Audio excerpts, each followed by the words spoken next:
Sir, ये आपके पैसे। मानव ने 100 के 3 नोट अपने कोचिंग टीचर की तरफ बढ़ाए, जो उन्होंने जल्दी से थाम लिए। मानव, कितनी बार कहा है पैसे कितनी जल्दी मत किया करो। तुम आराम से दिया करो बच्चा। उसकी पीठ पर हाथ फेरते हुए वो अपने चश्मे को सीधा करने लगे। मानव बिना किसी एक्सप्रेशन के खड़ा रहा। उसे पता था अगर वो पैसे लेट देगा तो भी वो उसे कुछ नहीं कहेंगे। पर यहाँ शिक्षा भी फ्री में नहीं मिल सकती, चाहे तुम कितने भी गरीब क्यों ना हो। वो गरीब ज़रूर था पर गद्दार नहीं, धोखेबाज नहीं, और ना ही किसी का उधार बाकी रखता था। भले ही माँ बेटे को एक वक्त बस सूखे अनाज खाकर बिताना पड़ जाए, पर लोगों के आगे मांगना नहीं सिखाया उसे कविता जी ने। माँ। टूटे फूटे दरवाजे को खोलता हुआ वो अंदर दाखिल हुआ। माँ को खांसी का जो दौर शुरू हुआ तो रुकने का नाम नहीं ले रहा था। हाँ, आपकी तबीयत ठीक नहीं है, ज़रूर आप काम करने बाहर गई होंगी। मना किया था ना, आप फिर भी चली गई। अब देखिए कैसे अपनी तबीयत बिगाड़ ली। मानव ने उनके करीब बैठकर उन्हें पानी पिलाया। बदले में वो मुस्कुराई, आंखों में नमी थी। मानव तड़प गया। अब ये आंसू किस खुशी में है? बहुत बोलता है पागल। ज़रा हिसाब का काम ही तो करने जाती हूँ, कौन सा पहाड़ तोड़ दिया है। अरे काम नहीं करूँगी तो कैसे चलेगा घर।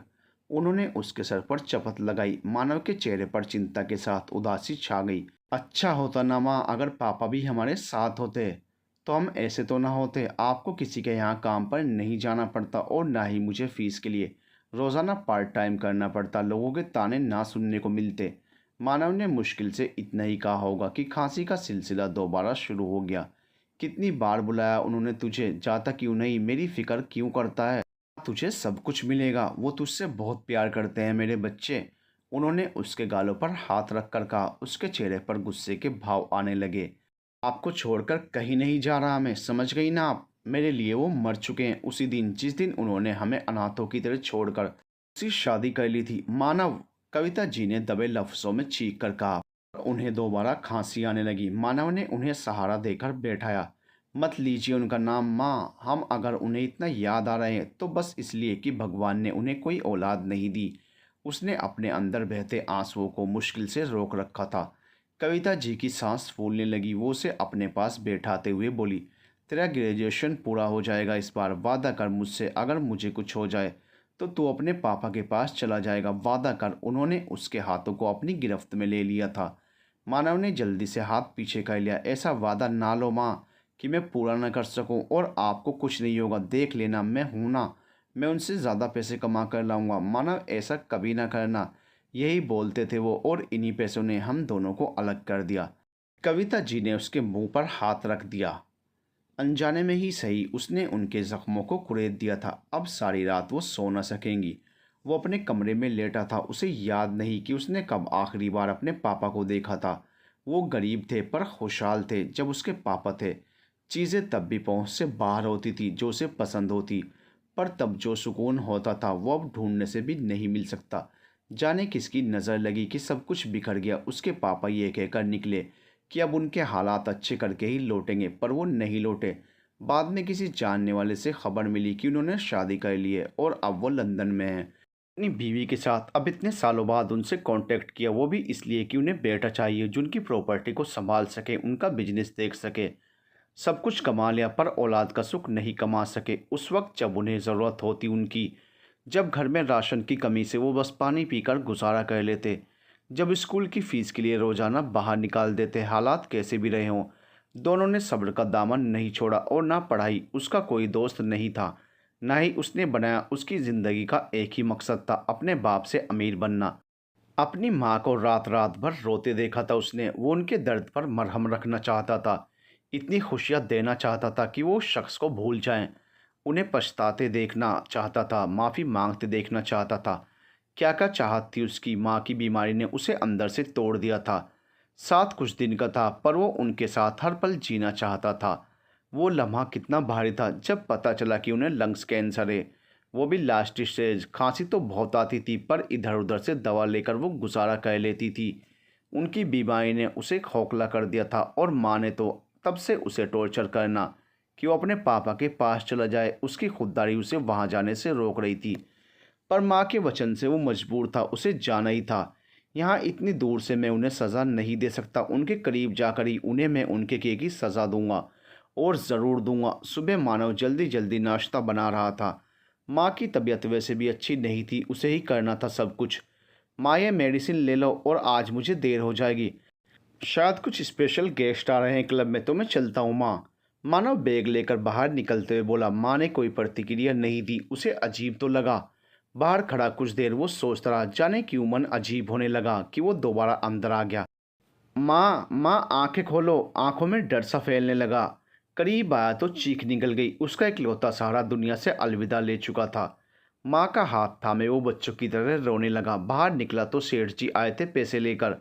कल ये पैसे ले जाना भूल गई कविता, दे देना उसको बेटा। रोता हुआ मानव जमीन पर बैठ गया।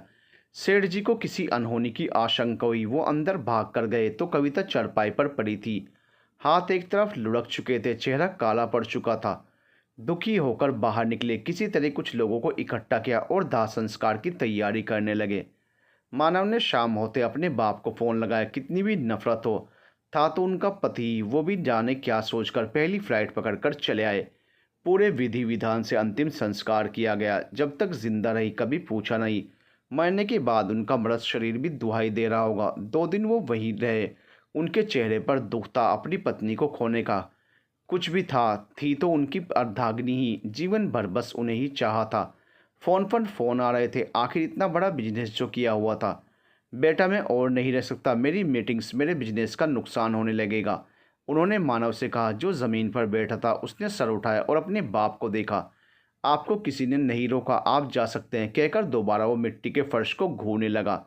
तुम्हें ले बगैर नहीं जाऊंगा। मेरा कौन है तुम्हारे सिवा। माथे पर बल लिए वो उससे मिन्नतें कर रहे थे। वो तंज से मुस्कुरा उठा। तो आपको अपना बेटा चाहिए? ठीक है, मैं तैयार हूँ। इतनी आसानी से वो मान गया। वो खुशी से फ़ोन लगाने लगे किसी को। हाँ हाँ, बेटा आ रहा है मेरा, बिल्कुल ललित, जल्दी से उसकी सीट कंफर्म करो। और हाँ, ऑफिस में अभी किसी को भी मत बताना, ओके? मिस्टर अमरजी खुश थे, बेहद खुश। पर वो नहीं जानते थे इस खुशी में वो अपना क्या क्या खोएंगे। सारी जिंदगी औलाद के लिए तड़पते रहे। सारे सुख थे जिंदगी में उनके, पर कविता और मानव की कमी उन्हें सोने नहीं देती थी। एक हफ्ते बाद मानव लंदन की सरजमीन पर कदम रख चुका था।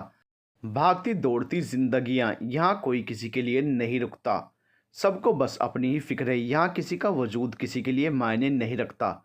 मानव अमरजी के साथ पीछे पीछे चल रहा था जैसे वो उसका सरमाया हो। इस वक्त उसे ऐसे ही लगा। मन में यही सवाल उठ रहा था कि काश आज भी वो नन्हा सा बच्चा होता जो पापा की उंगली पकड़कर चलता, और अगर कभी ठोकर लगे तो उसके पापा दौड़कर उसे अपने गले से लगा लेते, उसे अपनी गोद में उठा लें और वही प्यार दें। पर यह सब तो ख्वाब था। हकीकत आज उसके सामने। ज़माना बीत गया, उसने ख्वाब देखना छोड़ दिया था। उसका मकसद तो कुछ और ही था। फिलहाल लंदन उसे अच्छा लगा। एयरपोर्ट के बाहर आया तो गाड़ियों की लाइन लगी थी, महंगी गाड़ियाँ जिन्हें उसने देखा भी नहीं था। ये सब तुम्हारा है मेरे बच्चे, उसकी पीठ पर हाथ फेरते हुए अमरजी बोले। बदले में वो मुस्कुरा दिया। 2 ड्राइवर तेजी से उनके करीब आए और थोड़ा बहुत सामान जो वो अपने हाथ लेकर आया था उसके हाथों से ले लिया। उसके लिए कार का दरवाज़ा ओपन किया। वो चुपचाप बैठ गया और दूसरी तरफ अमरजी बैठे। थोड़ी ही देर में दोनों एक बड़े से बंगले के सामने खड़े थे। इतना खूबसूरत बंगला उसने तो ख्वाब में भी नहीं सोचा होगा कि उसके बाप के पास इतना खूबसूरत बंगला भी हो सकता है। चारों तरफ हरे भरे पौधे, स्विमिंग पूल और साइड में एक बड़ी सी गैराज जिनमें ढेर सारी बेशकीमती गाड़ियां सजी हुई थी। वो धीरे धीरे अंदर बढ़ा। सब कुछ नया था उसके लिए। अमरजी उसे साथ साथ सब बताते चल रहे थे। अंदर जैसे उसने कदम रखा एक आवाज़ गूंजी। आओ आओ मानव, अंदर आओ। वो चौंक कर आवाज़ की तरफ मुड़ा। एक औरत जिसने वाइट कलर की पैंट के साथ ग्रे कलर की टी शर्ट पहनी हुई थी। उम्र में वो 50 के करीब लग रही थी। मानव समझ गया ये उसकी स्टेप मदर है। उसने गहरी सांस भरी और अंदर आ गया। मानव ने उन्हें गहरी नज़रों से देखा। ना खूबसूरत ना ही आकर्षक। उसकी माँ के मुकाबले वो औरत कहीं भी फिट नहीं हुई। बीमारी ने उसकी माँ को भले ही कमज़ोर किया था, पर वो खूबसूरत थी। और मानव बिल्कुल अपनी माँ पर गया था। ये तुम्हारी मॉम है मानव, अमर जी ने धीरे से उसके कान में कहा। उसने हाथ जोड़कर नमस्ते की। बदले में उन्होंने सिर हिला दिया। बेहद पुरानी जीन्स और मामूली सी शर्ट पहने मानव को देखकर वो मुंह बनाने लगी। अमरजीत समझ गए। चलो तुम्हारा कमरा दिखाता हूँ। उसे लिए वो सीढ़ियाँ चढ़ गए। इतने सारे कमरे और रहने वाला कोई नहीं। एक कमरे के आगे वो रुके और उसे खोल दिया। ये तुम्हारा कमरा है मानव, तुम नहाकर फ्रेश हो जाओ। मैंने पहले ही तुम्हारे लिए महंगे कपड़े बनवा दिए हैं जो वार्डरोब में रखे हुए हैं। तुम फ्रेश होकर नीचे आओ, डिनर का टाइम हो रहा है। वो अंदर आया तो देखता रह गया। वार्डरोब में एक से एक बेहतरीन कपड़े थे। उसने एक नज़र सब पर डाली, फिर अपने बैग की तरफ बढ़ गया, अपने कपड़े लिए और नहाने चला गया। नहाकर जब वो नीचे आया, अमरजीत चौंक गए। वो अपने लाए हुए कपड़े पहने हुए था। मानव, तुम्हें कहा था ना। अमरजीत ने बोलना चाहा तो वो उनकी बात काटते हुए बोला, मैं आपका मुलाजिम नहीं हूँ जो आपकी हर बात मानूं। मैं ऐसे ही रहूँगा। अगर आपको नहीं पसंद तो आप मुझे वापस भेज दें। उसने खाने के टेबल पर बैठते हुए कहा। अमरजीत गुस्से का घूंट पी कर रह गए। मिसेज अमर ने उनके हाथ पर अपने हाथों का दबाव देकर शांत रहने का इशारा किया। वो एक नज़र उसे देख कर रह गए जो अपने खाने के टेबल पर झुका हुआ था। मानव, मैंने तुम्हारा एडमिशन करवा दिया है, पर मैं चाहता हूँ कि तुम पढ़ाई के साथ साथ हमारा बिजनेस भी देखो। आखिर इकलौती औलाद हो तुम। मिस्टर अमरजी ने ब्रेकफास्ट करते हुए उसे देखा। वो शांति से खा रहा था। पापा, मुझे पढ़ने में ज़्यादा इंटरेस्ट नहीं रहा। मैं आपका बिजनेस देखना चाहता हूँ, उसने दृढ़ता से कहा। नहीं मानव, एडमिशन हो चुका है, इसलिए आज तुम कॉलेज जाओगे और मैं बिजनेस के लिए भी तुम्हारा शेड्यूल फिक्स करता हूँ। उन्होंने नैपकिन से मुंह साफ करते हुए कहा। उम्मीद के मुताबिक आज उसने उनके लाए हुए कपड़े पहने थे, जिसे देखकर वो खुश हुए। कॉलेज उसकी उम्मीदों के मुताबिक था, जैसा उसने पहले ही सुना था। बिना किसी से मिले दोस्ती किए वो यूं ही अपने में गुमसुम क्लास अटेंड करता रहा। पर कोई था जो उस पर बराबर नज़र बनाए हुए था। उसे महसूस तो हुआ, पर उसने ध्यान नहीं दिया। है, आर यू इंडियन? इंडियन जैसी शक्ल थी उसकी। मानव ने नज़र उठाकर उसे देखा, पर कहा कुछ नहीं। मुझे हिंदी आती है, मेरा नाम समीर है, उसने उसके पीछे चलते हुए कहा। मानव ने कोई ध्यान नहीं दिया। वो अब भी आगे बढ़ता जा रहा था। है, मैं तुम्हारे बैच का नहीं हूँ, पर मेरी बहन तो है ना। वो आज कॉलेज नहीं आई, पर क्या तुम मुझसे फ्रेंडशिप कर सकते हो? उसने हाथ आगे बढ़ाया। मानव ने एक नज़र उसके बढ़े हुए हाथ को देखा, फिर कुछ सोचकर अपना हाथ आगे बढ़ाकर उस फ्रेंडशिप को पक्का कर लिया। दोनों कॉलेज से बाहर निकल गए। मानव खामोश था। दोनों ने अब तक काफ़ी कुछ जान लिया था एक दूसरे के बारे में। मानव का ड्राइवर आ चुका था, इसलिए वो वहाँ से जल्दी ही निकल गया, जबकि समीर शातिराना मुस्कान चेहरे पर सजाए किसी को फ़ोन लगाने लगा। आंटी, अब उसकी हर हरकत पर मैं नज़र रखूँगा। आज शाम उसे क्लब में तो आने दें आप। देखिएगा जल्दी ही इंडिया भागेगा। समीर ने बहुत ही चालाकी से उससे दोस्ती की थी। वो मानव की स्टेप मदर का भतीजा था। भला कैसे उन्हें परेशान देखता। उन्होंने उसे लगा दिया था काम पर, बाकी तो शाम को उनकी भतीजी करेगी ये। और थैंक गॉड तुम आए। मानव ने क्लब के अंदर कदम रखा जब समीर भागता हुआ उसके पास आया। वो हल्की मुस्कान लिए अंदर चलाया। 1 मिनट में अभी आया। समीर वहाँ से चुपके से निकल गया। वो अपनी चेयर पर बैठा था जब एक लड़की उसके करीब चली आई। Excuse me. मानव ने नज़र उसकी तरफ फेरी। कयामत खड़ी थी उसके आगे। पहली बार दिल किसी को देखकर इतना तेज़ धड़का था उसके कातिलाना हुस्न के आगे। ये क्लब की चकाचौंध फीकी थी। वो एकटक उसे ही देख रहा था और वो सामने बैठे किसी बंदे से बात करने में बिजी थी। उसकी नज़र तो बस उसके होठों पर टिक जाती, जो बड़ी ही सहूलियत से सामने वाले से बात किए जा रही थी। एकदम रेड लिपस्टिक उसके गोरे रंग पर अंगारे जैसी लगी उसे। मानव, इधर आओ, किसी से मिलाता हूँ तुम्हें। समीर उसे खींचते हुए लाया। वो झुंझला गया, पर जब उसी हसीना के आगे लाकर उसने खड़ा किया तो जैसे होश में आ गया। है नताशा, इनसे तो मिलो, ये है मानव, मेरा न्यू फ्रेंड। उसने शायद उस लड़की का नाम लेकर कहा। वो उसे घूरने लगी। ब्राउन चेक वाली शर्ट पर ब्लू जीन्स पहने, आम से हुलिये में भी वो काफ़ी अट्रैक्टिव लगा। वो उसे तारीफी नज़रों से देखती रही और जाने कब समीर वहाँ से चुपके से हट गया। हेलो। लंदन जैसे बेबाक शहर में इतनी धीमी और मीठी आवाज़। उसने जल्दी से उसके कोमल हाथों को थाम लिया। रूई से भी ज़्यादा नरम। वो धीरे धीरे उससे बात करने लगी और वो तो बस उसके चेहरे में ही खोया रहा। आंटी, बस आपका काम समझिए हो गया। नताशा को देख के ही घायल हो गया बेचारा। बस बस आप बेफिक्र रहिए। बाहर समीन फ़ोन पर बात कर रहा था और अंदर नताशा मानव के साथ फ्रेंडशिप कर चुकी थी। दोनों साथ ही एमबीए कर रहे थे। घर पहुंचकर भी वो उसके बारे में ही सोचता रहा। आज तक तो कभी ऐसा नहीं हुआ। शावर लेते वक्त भी उसी का चेहरा उसके जहन में समाया हुआ था। अगले दिन सुबह वो कॉलेज जाने के लिए रेडी होने लगा। नताशा का चेहरा छम से आंखों में उतर आया। चेहरे पर मुस्कान सज गई। बालों को सेट करते हुए वो गुनगुनाते हुए बाहर निकल ही रहा था कि रुक गया। उसे याद आया कि वो यहाँ किसी मकसद से आया है। अगर वो प्यार के चक्कर में पड़ गया तो कभी भी आगे नहीं बढ़ सकेगा। उफ, क्या करने चला था मैं। उसने माथे पर हाथ रखा और सीढ़ियाँ तेजी से उतरता नीचे आ गया। जल्दबाजी में उसका पैर एक सीढ़ी पर न पड़ सका और वो मुंह के बल नीचे आ गिरा। वेरी बैड मानव, तुम्हारी माँ ने तुम्हें चलना भी ढंग से नहीं सिखाया, उसकी स्टेप मदर ने तालियां पीटते हुए कहा। मानव दांत बीजता हुआ उठ खड़ा हुआ। मानव उन्हें कुछ न कह सका सिवाय गुस्सा होने के। आगे बढ़कर वो टेबल पर बैठ गया और अपने लिए नाश्ता निकालने लगा। उसके इस तरह चुपचाप चले जाने से वो किलस कर रह गई। सोचा था वो भी उन्हीं के जैसे जवाब देगा, पर उसके साइलेंट वाय ने उन्हें और ज़्यादा आक्रामक कर दिया। पर टेबल पर अमरजी भी बैठे थे। उनके सामने वो कुछ भी नहीं कह सकती थी, इसलिए वो भी वहीं आकर बैठ गई।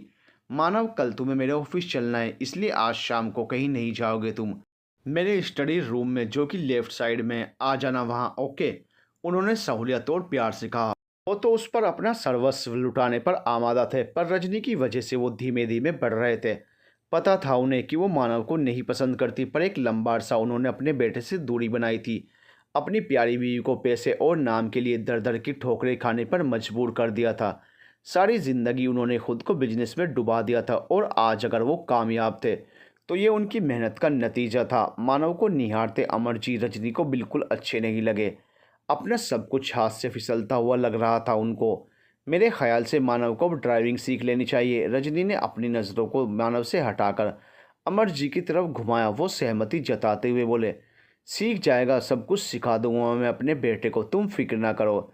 देखना एक दिन मानव का नाम पूरे लंदन में गूंजेगा। उन्होंने इमोशनल होते हुए तेज़ आवाज़ में कहा। मानव की नज़रें अमरजी पर टिकी थी। क्या क्या उम्मीद लगाए थे वो उससे, और वो यहाँ उन्हें बर्बाद करने आया था। एक पल को बाप की मोहब्बत ने दिल में नफरत को दरनिकार किया, तो अगले ही लम्हे माँ का पीला पड़ता चेहरा आंखों के आगे घूम गया। कभी नहीं, तड़प तड़प कर मर गई मेरी माँ। कभी इन्होंने पूछा नहीं, मैं इन्हें कभी माफ़ नहीं करूँगा, कभी नहीं। कॉलेज पहुँचते पहुँचते उसे थोड़ा लेट हो गया। वो पीछे की सीट पर जाकर बैठा। लेक्चर को ध्यान से सुनते वो पढ़ाई में एकदम लीन था। आगे की सीट पर नताशा बैठी हुई थी। उस पर उसका बिल्कुल ध्यान नहीं गया। सुबह सुबह के कारण ने वैसे भी नताशा का ध्यान उसके दिमाग से निकाल दिया था। लेक्चर जैसे ही ख़त्म हुआ वो पलटकर उसकी सीट पर आ बैठी। है मानव, तुम्हें क्या हुआ? कल तो अच्छे भले थे। नताशा ने गौर से उसे देखा। घने बालों के नीचे चौड़ा माथा, खूबसूरत आईब्रो और घनी पलकें, खूबसूरत काली आंखें, खड़ी नाक और घनी दाढ़ी में छुपे खूबसूरत पतले होंठ। ब्लू शर्ट पर ब्लैक जींस पहने वो लंदन का सबसे हैंडसम बंदा लगा। उसे एकटक निहारती वो उसके चेहरे में ही खो गई। मानव असहज हो गया। उसने पेन टेबल पर बजाए तो वो चौंक कर उसे देखने लगी और अपनी हरकत पर शर्मिंदा होने लगी। उफ, क्या कर रही थी नताशा? क्या सोचेगा वो? उसने आंखें मीचते हुए सोचा। मानव उसकी इस अदा पर निहाल हो गया। तुम मुझे लाइब्रेरी ले चलोगी प्लीज़? मानव ने चुप्पी तोड़ी। वो हाँ में सर हिलाती अपना बैग कंधे पर डाले उसे अपने पीछे आने का इशारा किया और बाहर निकल गई। ये हैंडसम बंदा कौन है? पहले तो कभी नहीं देखा इसे यहाँ। लाइब्रेरी में बैठी एक लड़की ने कहा। तो विशाल की आंखें उस तरफ उठ गई। साथ में नताशा को देखकर उसकी भवें तन गई। वो नताशा को पसंद करता था, पर इस तरह कभी उसे किसी लड़के के साथ नहीं देखा था। उसके दांत बिछ गए। अपनी हथेली को मुट्ठी बनाते वो उसी वक्त उस लड़के को मसल देना चाहता था। वो नताशा को अपनी जागीर समझता था और कोई भी उसके आसपास भटके उसे बिल्कुल मंजूर नहीं था। नताशा ने उससे बेखबर मानव के साथ चलते हुए लाइब्रेरी में एंटर किया। मानव ने इतनी बड़ी लाइब्रेरी कभी नहीं देखी थी। किताबों से तो उसे बेहद प्यार था। खाली समय उसने किताबों में ही गुजारा था। यहाँ हर तरह की बुक्स अवेलेबल हैं, तुम्हें जो चाहिए ले लो। नताशा ने एक मुस्कुराती नज़र उसके चेहरे पर डाली और टेबल पर जा बैठी। वो रैक में से किताबें निकालने लगा और आगे बढ़कर किताबों में अपनी पसंदीदा बुक्स ढूंढने लगा कि एक भारी सा हाथ उसके कंधों पर पड़ा। मुड़कर देखा तो 3 लड़के मुंह में चिंगम लिए उसे घूर रहे थे।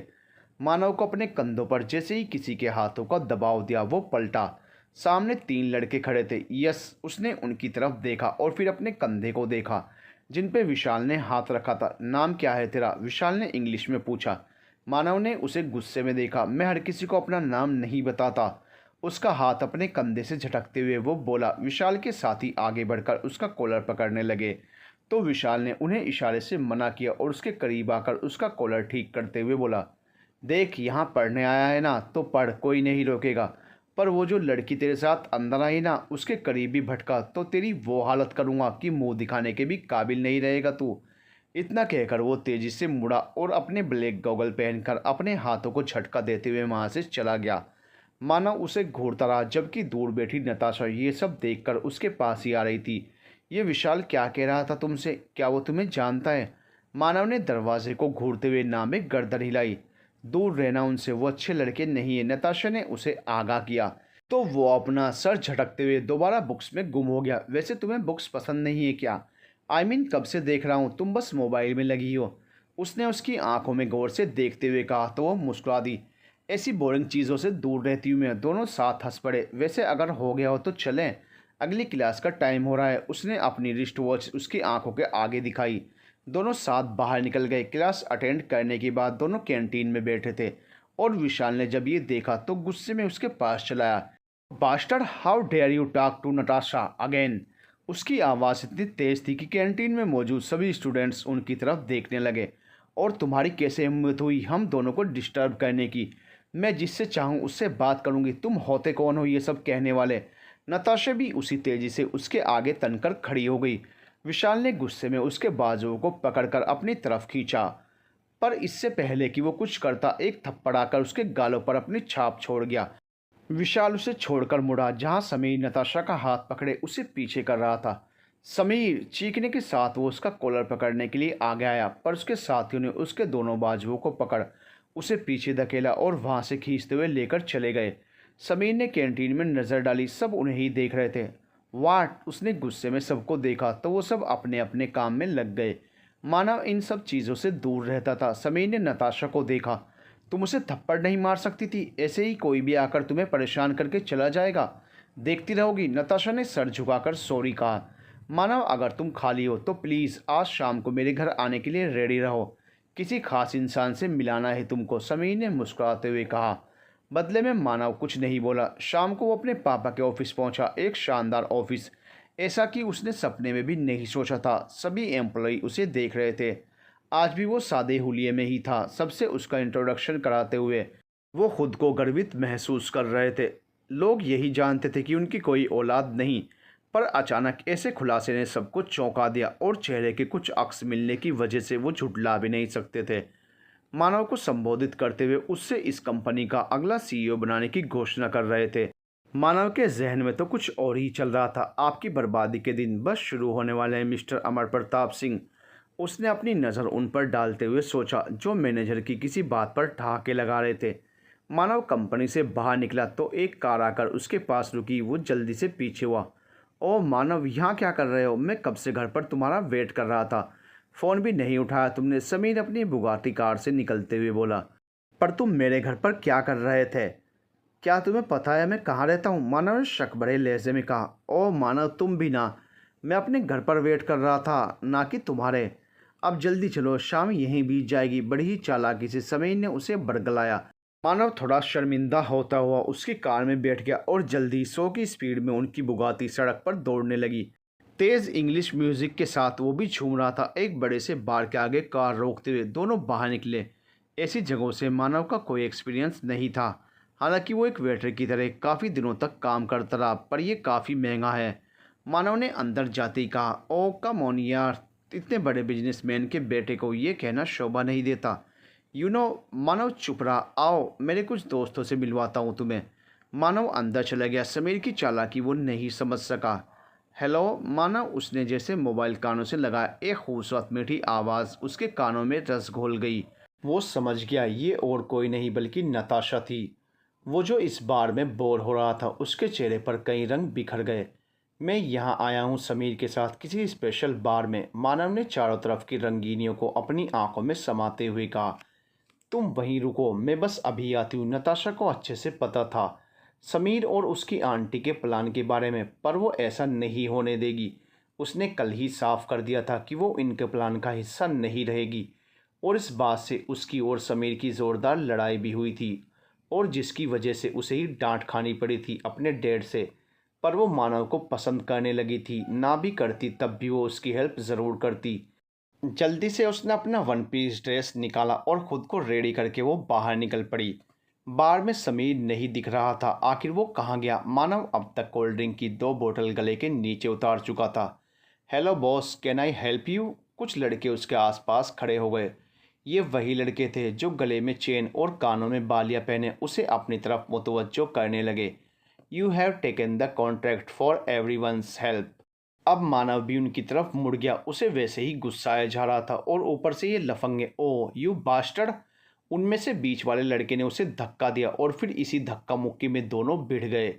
वो चार थे पर तब भी मानव उन पर भारी था। वो चारों उसे खींचकर बाहर ले आए थे और इसी का फ़ायदा उसने भी उठाया। उसने बचपन से ही अपने आप को बहुत मजबूत बनाया था। बारिश के बीच वो सबको पीट रहा था पर वो सब भी हार नहीं मान रहे थे। मानव को भी काफ़ी चोटें आई थी। उसकी वाइट शर्ट पर खून के धब्बे जगह जगह अपनी शक्ल बना चुके थे। उसी वक्त एक रेड कलर की कार उनके पास आकर रुकी और उसमें से नताशा तेजी से बाहर निकली। मानव, स्टॉप प्लीज़ इमीडिएटली। वो उसकी तरफ दौड़ती हुई आ रही थी। उसके कपड़े भी बारिश की वजह से भीगने लगे। उनमें से एक लड़की की नज़र उस पर पड़ी। वो शातिर मुस्कुराहट लिए उसकी तरफ बढ़ा। मानव ने नताशा की आवाज़ नहीं सुनी थी, इसलिए वो उन पर अभी भी हावी था। मानव, नताशा जोरदार से चीखी। मानव आवाज़ की तरफ मुड़ा तो देखता रह गया। नताशा के चीखने की आवाज़ पर वो तेज़ी से उस ओर मुड़ा जिधर से आवाज़ आ रही थी। उनमें से एक ने उसके गले पर अपनी पिस्टल रखी थी, जिसे देखकर वो शॉक्ड रह गया। ऐसी सिचुएशन के लिए वो तैयार भी नहीं था और कोई रिस्क लेना भी उसे ठीक नहीं लगा। उसे एक जगह खड़े देखकर बाकी लड़के एक दूसरे का चेहरा देखने लगे, क्योंकि अब तक वो उन्हें मार मार कर ज़मीन पर धूल चटा चुका था। वो सब एक एक कर उठने लगे और तेज़ी से उसकी तरफ बढ़े। वो तब भी शांत खड़ा था। भले ही वो खामोशी से खड़ा था पर उसका दिमाग अभी भी नताशा को उनके चंगुल से आज़ाद कराने के तरीके सोचे जा रहा था। उसने कुछ सोचा और शांत खड़ा रहा कि एक एक करके वो सब उस पर टूट पड़े। वो उसे बुरी तरह से पीटने लगे। नताशा बेबसी से बस आंसू बहा रही थी। जरा भी हिलती तो पिस्टल का दबाव उसके गले पर बढ़ जाता। मार खाते हुए वो जानबूझकर उसकी तरफ लुढ़क रहा था। इसी तरह पिटते हुए वो नताशा के करीब आकर गिरा और एक ही झटके में उसने पिस्टल लिए लड़के के मुंह पर घुसा मारा। वो जो उसे मार खाता देख मज़े ले रहा था, लड़खड़ा गया और दूर जा गिरा। घूंसा इतना ज़बरदस्त था कि उसकी नाक से खून का फव्वारा निकल पड़ा। पिस्टल वहीं गिरी पड़ी। बाकी लड़के उसे वहीं छोड़कर भाग खड़े हुए।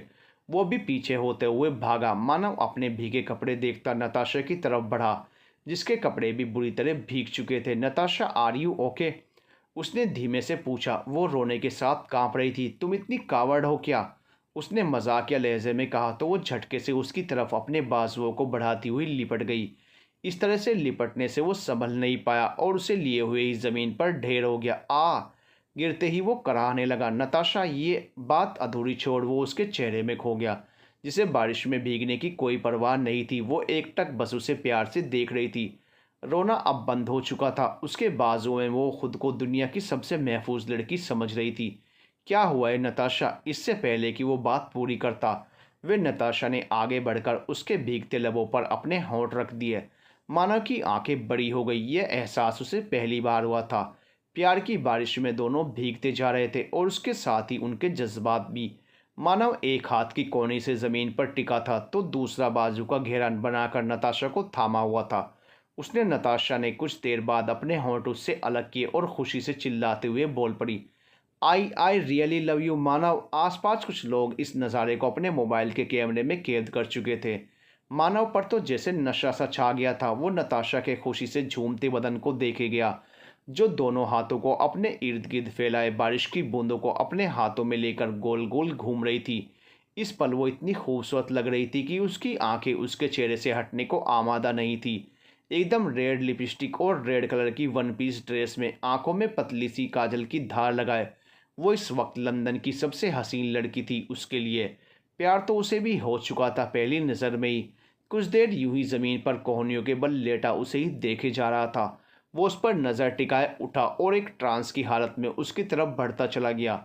उसके फैले हुए हाथों को पकड़कर अपनी तरफ खींचा और ज़ोर से गले लगा लिया। यूं ही भीगते हुए एक दूसरे की धड़कनों को महसूस करते रहे। आसपास से बेखबर और समीर उसे ढूंढता हुआ जब बाहर आया तो नज़ारा देखकर उसकी आंखों में शोले उबलने लगे। गुस्से में वो उनकी तरफ बढ़ने लगा। उसने तो सोचा था उसके लगाए हुए गुंडों ने अब तक मानव को अधमरा कर दिया होगा। वो भीड़ को चीरते हुए उनकी तरफ बढ़ने लगा। नताशा ने उसके सीने से अपना सर उठाया तो उसके चेहरे पर चोट के निशान देख वो कुछ भावुक सी हो गई और बेसाख्ता उसके लब उस दर्द को समेटने के लिए बढ़े। ये मीठा मीठा सा एहसास मानव के रोम रोम में समा गया। नताशा के होंठ उसके चेहरे पर लगी चोट पर जैसे ही पड़े, समीर अपनी जगह ठहर गया। अभी वो उसके जादू से निकलने ही वाला था कि एक जोरदार पंच मारते हुए समीर उसके आगे आकर खड़ा हो गया। वो लड़खड़ाकर दूर जा खड़ा हुआ, बिना किसी से कुछ भी कहे। नताशा का हाथ पकड़े वो उसे खींचता हुआ अपने साथ ले जाने लगा, पर नताशा को जाने क्या सूझा। वो उससे दूर जाते हुए भी खुशी से चिल्लाई, I love you Manav, whatever the people of the world, I am just yours. Manav, जो समीर की ना जाने से ऑकवर्ड फील कर रहा था, नताशा के इस खुले इजहार ने उसे मुस्कुराने पर मजबूर कर दिया। कार में बैठते बैठते भी वो उसे फ्लाइंग किस देना नहीं भूली। बदले में मानव ने भी उस किस को अपने दिल से लगाते हुए अपने हाथों को चूम लिया। कार रुकते ही दोनों अपनी अपनी जगह से निकले, और इससे पहले कि वो उस पर कोई सख्ती करता, मिस्टर राय वहां पहुंचे। डैड, आपको पता है इसने आज क्या किया है? समीर ने गुस्से में नताशा को देखते हुए कहा, जबकि नताशा तो जैसे किसी और ही दुनिया में थी। नताशा, तुम्हें मानव पसंद है? समीर की बात को इग्नोर करते हुए वो डायरेक्ट नताशा से बोले। वो हड़बड़ाकर अपने डैड को देखने लगी। डैड, आप क्या बोल रहे हैं? आपको पता है ना वो मानव। समीर झुंझलाते हुए उनके सामने आ खड़ा हुआ, तो वो कुछ नागवारी से उसे देखने लगे। मैंने नताशा से जवाब मांगा है, ना कि तुमसे। समीर गुस्से में वहां से चला गया। नताशा खामोशी से सर झुकाए खड़ी रही। मैं कल ही बात करूंगा अमर जी से, उन्होंने उसके सर पर हाथ रखते हुए कहा, तो वो उनके गले लग गई। और dad, I love you so much. Mister Roy मुस्कुराए। उन्हें अच्छे से पता था मानव कोई मामूली लड़का नहीं, जाने माने बिजनेसमैन अमर प्रताप सिंह का इकलौता लड़का है, अथाह दौलत का अकेला वारिस। उनकी बेटी के लिए उससे अच्छा लड़का शायद ही मिलता। और सबसे बड़ी बात, वो अपनी आंटी के पास रहेगी। अगली सुबह वो देर से उठी। पूरे घर में चहल पहल थी। वो बिना स्लीपर पहने भागती हुई बाहर आई, जहाँ उसकी मॉम अजनबी से बात करती नजर आई। मॉम, क्या है ये सब? वो पूरे लॉन को सजते हुए अजीब नज़रों से देखते हुए बोली। मिसेस रॉय मुस्कुराती हुई उसके करीब आई। आज मिस्टर अमर और उनकी फैमिली को हमने खास तौर से इनवाइट किया है। ये सब तैयारियां इसी वजह से की जा रही हैं। उसकी ठोड़ी को छोड़ते हुए वो बोली। उनके लहजे में भी मिठास थी। यू मीन मानव के घर वाले ना? उसने तस्दीक चाही। वो हाँ में सर हिलाती हुई आगे बढ़ गई। बहुत सारे काम पेंडिंग है बेटा, तुम मानव को अभी कुछ मत बताना, ओके? उसने हाँ में सिर हिलाया और ऊपर सीढ़ियाँ चढ़ती हुई कमरे की तरफ मुड़ गई। सब कुछ इतनी जल्दी कैसे हो रहा है? मानव से अब दूरी बर्दाश्त नहीं मुझे। वो बेहद एक्साइटेड हो रही थी। वो अपने लिए कपड़े डिसाइड करने लगी। आज वो सबसे हसीन दिखना चाहती थी। पापा, आपने किससे पूछकर मेरी शादी तय कर दी? मेरी ज़िंदगी का फैसला मैं खुद कर सकता हूँ। आपको कोई ज़रूरत नहीं है मेरे लिए सोचने की। मानव सुलगते हुए बोला। रात जितनी खूबसूरत थी, सुबह उतनी ही जहर भरी। मैं अभी बस बात कर रहा हूँ बेटा। किसने कहा शादी तय कर रहा हूँ? ये बस सिंपल सी पार्टी है। बेशक तुम्हारी लाइफ का फैसला तुम ही करोगे, हारे हुए लहजे में कहते हुए वो वहाँ से चले गए। मानव को अच्छा नहीं लगा। कुछ भी था, वो उसके पापा थे। कुछ सोचकर उसने पार्टी में जाने का फैसला लिया, और उसे गुस्सा इसलिए नहीं आया उन्होंने उससे नहीं पूछा, बल्कि इसलिए कि वो लड़की उसकी स्टेप मदर के भाई की लड़की थी। वो किसी भी हाल में उनसे जुड़कर उन्हें बुलंदियों तक नहीं पहुंचा सकता था, ना ही शायद वो उन्हें कभी वैसी इज्जत दे सकता था। वो अच्छे से जानता था कि वो जानबूझकर ऐसा कर रही है। उसके पापा की जाने के बाद ही वो उसके सामने मुस्कुराते हुए आई। ओह, तो तुमको नहीं पसंद कि तुम मेरी भतीजी से शादी करो? तुम उसके लायक हो भी नहीं। वो उसे नफरत भरी नज़रों से देखते हुए चली गई, जबकि मानव खुद पर कंट्रोल करता वहीं खड़ा रहा। उस औरत से वो लचना नहीं चाहता था। कॉलेज में भी उसका मन नहीं लगा, क्योंकि ना तो समीर आया था, ना ही नताशा उसे दिखी। उसे नताशा के लिए चिंता भी हुई, कहीं गुस्से में समीर ने उसे कोई चोट ना पहुंचाई हो। एक ही रात में वो उसके लिए क्या से क्या हो गई थी। वो उसे बुरी तरह मिस कर रहा था। उसका दिल बिल्कुल नहीं लगा, तो बाहर निकल गया। घर जल्दी आ जाने से मिसेज अजमर थोड़ी अचंभित ज़रूर हुई, पर उसे इग्नोर करती वो मैगज़ीन पढ़ने में मशगूल हो गई। वो भी बिना उनकी तरफ नज़र किए सीधे अपने कमरे में चला गया। अच्छा खासा इंतज़ाम कर दिया था मिस्टर रॉय ने। लंदन के जाने माने लोगों को इनवाइट किया गया था। बड़ी ही गर्मजोशी से उन्होंने अमर जी का स्वागत किया। मानव ने उन्हें ज़्यादा भाव देना ज़रूरी नहीं समझा। उसकी इस बदतमीज़ी पर अमर जी खामोश थे, पर अंदर ही अंदर कुड़कर रह गए। मानव ने पहली बार बाप का दिल रखने के लिए स्पेशल तरीके से खुद को रेडी किया था। हल्की शेव में वो खासा हैंडसम लग रहा था। मगरूर सी खड़ी नाक और बालों को जेल से सेट करके नई शक्ल दे दी थी। ब्लैक थ्री पीस सूट में वो इस वक्त पार्टी का सबसे हैंडसम बंदा नज़र आ रहा था। फॉरेनर लड़कियां बेबाकी से उसे ही घूर रही थी। वो इस वक्त सबकी नज़रों का मरकज बन चुका था। सारी तैयारियां लोन में ही की गई थी। वो परेशान सा बैठा हुआ था, ना किसी से जान ना पहचान। इतने बड़े लोगों में वो खुद को अनकंफर्टेबल फील कर रहा था। अभी वो कुछ देर बैठा ही था कि उसे समीर दिखाई दिया। उसे लगा ये उसकी नज़रों का धोखा है, पर जब वो उसके करीब चलता मिसेज अमर के पास आया तो वो सीधा होकर बैठ गया। आंखों में हैरानी थी। क्या ये जानता ही नहीं? उसके दिमाग में घंटियां बजने लगी। और उसी वक्त सीढ़ियों से उतरती शर्माती मुस्कुराती नताशा को देखकर उसका दिल उछल पड़ा।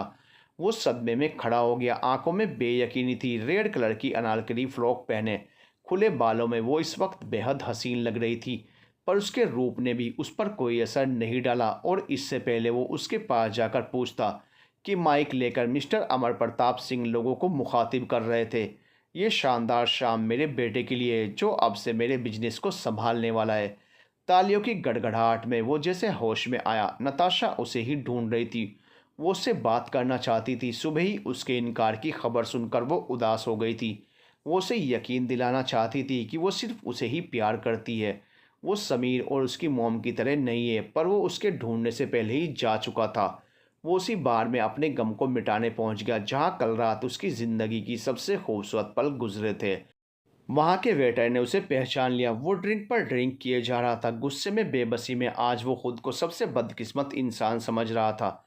नताशा तेजी से रूम की तरफ बढ़ गई और जितनी जल्दी वो कपड़े चेंज करके निकली, किसी को भनक तक नहीं लगी। उसका दिल बहुत ज़ोर ज़ोर से धड़क रहा था। बार में पहुंचकर उसने सबसे पहले मानव को ढूंढा, जो एक कोने में बैठा ड्रिंक हाथ में लिए उसे घूरे जा रहा था।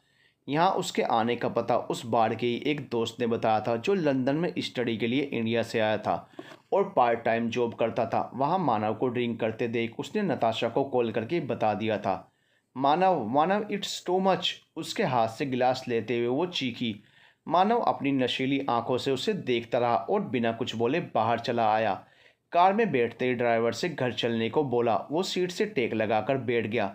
आंखों से आंसू बहने लगे। वो बर्दाश्त नहीं कर पा रहा था कि नताशा ने उसे यूज़ किया था। समीर की मजाक उड़ाती निगाहें उसके दिल में चुभने लगी। उसकी स्टेप मदर की मुस्कुराहट में जीत का नशा था। वो इन सबको हराने आया था और खुद से हार चुका था। घर पहुंचते ही वो लड़खड़ाते कदमों से अपने कमरे की तरफ बढ़ रहा था। सीढ़ियों के पास ही उसे मिसेज अमर मिली। वो उनके करीब चला आया। कांग्रेट्स मिसेज अमर प्रताप सिंह, आज फिर जीत गई। आपने बता दिया आपको कोई नहीं हरा सकता। ताली पीटता हुआ वो हंसते हंसते रोने लगा। नताशा उसके पीछे ही आई थी। उसे इस तरह फूट फूट कर रोते देख उसका दिल भारी हो गया। वो भागकर उसके करीब आई। मानव ने एक जोरदार धक्का दिया उसे। वो लड़खड़ाकर पीछे हटी। वो गुस्से में सीढ़ियाँ चढ़ता हुआ ऊपर चला गया और वो उसके पीछे भागी। मिसेज अमाय ने उसकी कलाई पकड़कर रोकने की कोशिश की। कहाँ जा रही हो तुम? देखा नहीं कितनी बुरी तरह उसने तुम्हें धिक्कारा है? पर नताशा को किसी की परवाह नहीं थी। मानव के टूटे हुए दिल की किरचियाँ उसे अपने दिल में चुभती महसूस हुई। वो अपना हाथ छुड़ाती ऊपर गई और बंद दरवाजे को पीटने लगी। मानव, प्लीज़ दरवाज़ा खोलो। मानव, तुम्हें कोई गलतफहमी हुई है। बात करते हैं मिलकर। मैं तुमसे बहुत प्यार करती हूँ। मानव, एक बार सुन लो मेरी बात। कहते कहते वो दरवाजे से ही सर लगाए रो पड़ी। मानव बेड पर पैर लटकाए पड़ा हुआ था। छत को घूरते हुए लेटा था। उसे नताशा की आवाज़ साफ सुनाई दे रही थी। वो एक फैसला करते हुए उठ खड़ा हुआ और लड़खड़ाते कदमों से वॉशरूम में घुस गया। काफ़ी देर हो जाने के बाद भी जब वो बाहर नहीं निकला तो वो थके कदमों से मुड़ गई। सुबह आने का सोचकर वो अपने घर के लिए रवाना हो गई। मैं इंडिया वापस जा रहा हूँ पापा, सुबह मानव ने अपना फैसला सुनाते हुए कहा। आंखों में अभी भी लाली थी। ये तुम क्या कह रहे हो? ठीक है, तुमको नताशा से नहीं करनी शादी तो ना सही, पर इस तरह अचानक तुम्हें इंडिया जाने की कोई ज़रूरत नहीं है, उन्होंने सख्ती से कहा। और मैं देखता हूँ मुझे कौन रोकता है, गुस्से में कहता वो पैर पटकता हुआ कमरे की तरफ बढ़ गया। उनके माथे पर बल पड़ गए। देखा, मैंने तो पहले ही कहा था ये यहाँ कभी एडजस्ट नहीं कर सकता, बड़े ही शांत भाव से कहती वो चिंता भरे स्वर में बोली, जबकि अमरजी बस सर हिलाकर रह गए। देखा, एक हफ्ते भी मैंने उसे यहाँ टिकने नहीं दिया। चुटकियों में उसका काम तमाम कर दिया। मिस्टर रॉय और समीर बैठकर जश्न मना रहे थे। नताशा ने सुना तो पैरों तले ज़मीन खिसक गई। वो अपनी कार को ख़तरनाक स्पीड की हद तक चला रही थी। अगर आज वो एयरपोर्ट नहीं पहुंची तो उसे हमेशा के लिए खो देगी। उसका दिल डूबा जा रहा था। स्पीड इतनी हाई कर रखी थी कि सामने से आती कार को देखकर अचानक ही उसने अपनी कार की स्टीयरिंग घुमाई। इस अचानक आफत से वो संभल नहीं पाई और कार सामने से आ रहे ट्रक से जा टकराई। लंदन के सबसे बड़े हॉस्पिटल में बेचैन दिल और जहन के साथ वो टहल रहा था। बेचैनी तो कल से थी, पर वो तो शराब के नशे में सब खत्म करना चाहता था। बार बार ऑपरेशन थिएटर के बाहर आस लगाए वो देख रहा था। कुछ भी सोचना नहीं चाहता था। ये 2 दिन की मोहब्बत उसकी ज़िंदगी पर भारी पड़ चुकी थी। अगर मिसेज अमर उससे रो रो कर माफ़ी ना मांग रही होती तब भी वो वापस आता। इतना संगदिल नहीं था। उम्र का फासला भले ही काफ़ी था दोनों माँ बेटे में, कितनी भी नफरत थी गुजरते दिनों में, पर आज उस हादसे ने दोनों के दुख एक कर दिए थे। वो अपनी जान से प्यारी भतीजी के लिए तड़प रही थी, दुआएं कर रही थी, माफ़िया मांग रही थी, और वो बस टकटकी बांधे शीशे के उस पार अपनी दुश्मन जान को देखने की कवायद में था। एक पल के लिए भी वहां से हटना नहीं चाह रहा था कि कहीं उसके हटते ही डॉक्टर बाहर ना आ जाए और कोई ऐसी खबर न सुना दे कि वो जीने का हौसला भी ख़त्म कर दे। मिस्टर अमर, समीर और उसके पेरेंट्स सभी दीवार से टेक लगाए अपनी गलतियों का खामियाजा भुगत रहे थे। उनकी लाडली अंदर ज़िंदगी और मौत से लड़ रही थी। अपनी कुढ़न और जिद ने उन्हें उस मासूम को मौत के मुंह में धकेल दिया था। अमर जी अभी भी सदमे की हालत में थे। उन्हें मालूम नहीं था कि उनके बेटे ने उसी लड़की का दिल तोड़ दिया जिसे खुद वो बहू बनाना चाहते थे। फिर इनकार ही क्यों। तभी ओटी का दरवाज़ा खुला और डॉक्टर्स बाहर निकले। मानव तेजी से उनकी तरफ लपका, पर उनके सामने अमर जी आकर खड़े हो गए। उसे गुस्से में घूरते हुए वो डॉक्टर से मुखातिब हुए। We can't say anything now, have to wait a few hours. सब कुछ वैसा ही था। वो उसे देखना चाहता था, उसे छूना चाहता था, पर अंदर जाने पर भी पाबंदी थी। मिसेज अमर उसके पास आई। मैंने कभी भी तुम्हें पसंद नहीं किया, ना तुम्हारी माँ को। ये नेचुरल है, पर फिर भी मैंने बुरा किया और उसकी सज़ा हमें इस वक्त अपनी बच्ची की सूरत में मिल रही है। वो उनकी बात पर बिना रेस्पॉन्स दिए बैठा रहा। हमने बहुत बुरा किया है। तुम माँ बेटों को अनाथों की तरह जीना पड़ा। उसके जिम्मेदार हम हैं, पर अगर फिर भी तुम हमें माफ़ करके उसे अपना लो तो मेरे दिल का बोझ कुछ कम हो जाएगा। वो हाथ जोड़ती हुई उठ खड़ी हुई, पर वो अब भी वैसे ही बैठा रहा। वो खुश नहीं था। उनके रोने गिड़गिड़ाने की चाहत लिए यहाँ आया था, पर आज जब वो रो रही थी तो वो खुद भी अंदर से रो रहा था। इस पत्थर दिल से बात करना भी बेकार है। ये उस प्यारी सी बच्ची की मोहब्बत ठुकरा कर उसे उसकी ज़िंदगी छीन लेने वाला, ये क्या किसी से प्यार करेगा। मिस्टर अमर को पहली बार इतने सख्त लहजे में बोलते देखा। वो भरी आंखों से उन्हें देखने लगा। पापा, उसके लफ्ज़ मुंह में ही रह गए और उंगलियों के निशान उसके गालों पर अपनी छाप छोड़ गए। एक आग उगलती निगाह उस पर डालते वो लंबे लंबे डिग भरते हुए वहां से चले गए। वो दरवाजे से लगा उसे देखने की कोशिश करने लगा। नाक में ऑक्सीजन मास्क लगाए पट्टियों में जकड़ी नताशा का चेहरा ना देख सका। वो बस आंखों से झरझर आंसू थे जो बह जा रहे थे। अपने अंदर के गम को वो सह नहीं पा रहा था, पर सच यही था, उसे अगर खोया तो खुद भी जीने की हिम्मत नहीं बचेगी उसमें। कंधे पर किसी के लम्स महसूस कर उसने भरी आंखों से देखा। मिस्टर अमर जी उसे तसल्ली भरी आंखों से देख रहे थे। पापा, वो तेजी से उनके सीने से लग गया और फूट फूट कर रो पड़ा। वो उसके बालों को सहलाते उसे ढांढस दे रहे थे। कुछ देर रो लेने के बाद वो उनसे अलग हुआ। जो बीत चुका है उसे हम दोबारा नहीं पा सकते बच्चे, पर जो मिल रहा है उसे जाने देना बेवकूफ़ी है।